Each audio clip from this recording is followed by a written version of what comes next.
Hey guys, it's Ryan, and today we're back for another 2022 first ride. This is the Husqvarna FC250. And before you guys jump and call it a white KTM, I'm going to break down a couple differences about this bike. For starters, I like to equate the KTM group to General Motors. So General Motors has the Chevy, the GMC, and the Cadillac. And for KTM group, they have the Gas, the KTM, and the Husqvarna. The Husqvarna is the most premium offering. It's considered the nicest bike in the group.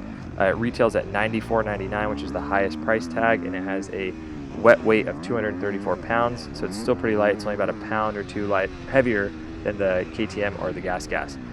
So a couple of differences about this bike. The Husqvarna obviously is white, it has a blue frame. It also has a carbon fiber subframe and pro taper handlebars as opposed to the aluminum subframe of the KTM, and the Gas has, I think, a full aluminum subframe. The KTM has a little bit of a blend, and the Husqvarna has a fully carbon composite subframe.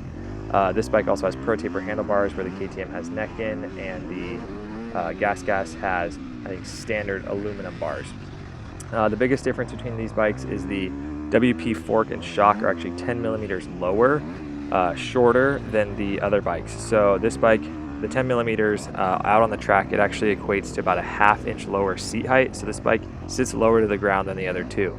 So biggest thing right there is like shorter riders, kids who are jumping from an 85 to a 125 to a 250 are going to like this bike, and then guys who are just a shorter height, right? So it's going to be a little bit easier to ride. It's lower to the ground. They equate it to making it easier to turn and having a lower center of gravity. This bike for 2022, they just updated suspension settings. They ditched the really sticky seat cover that, oh man, that old seat cover was so bad you almost had to wear cycling shorts all the time. So the new seat cover is really good, and they also offer a vented side plate. Just gives the bike more airflow through the motor, wakes the motor up a little bit more.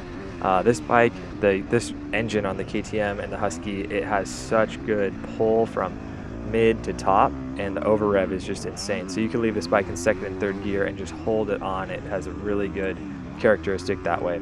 How does it feel on the track? Yeah, the lower center of gravity, you do notice it. This bike turns really good in the flat corners. Part of it's because of the steel frame. This bike and the KTM obviously are really good at turning in the flat stuff, and with the lower center of gravity, it does make it a little bit easier. The one thing, I'm a taller guy, I'm about 6'1", so having the shorter bike, I don't know, I'm not a huge fan. I've had issues in the past of dragging my pegs on this bike earlier in a rut than I did on the KTM or the Honda, just because they sit up a little bit higher. Even on the KTM, it sits up a little bit higher. But I do see its strengths for guys who are a little bit shorter. The hydraulic clutch is really good. It has nice pull. It doesn't fade. The brakes, same thing. I think this bike comes standard with steel braided cables. So yeah, this bike is obviously one of the nicest bike in the class. We call it the most premium just because it has the most premium offerings, but at the same time it has a $9,500 price tag for a 250F. I really like this bike in the mode 2, which is the aggressive map. It has, like I said, really good pull from mid to top and just really good carry through.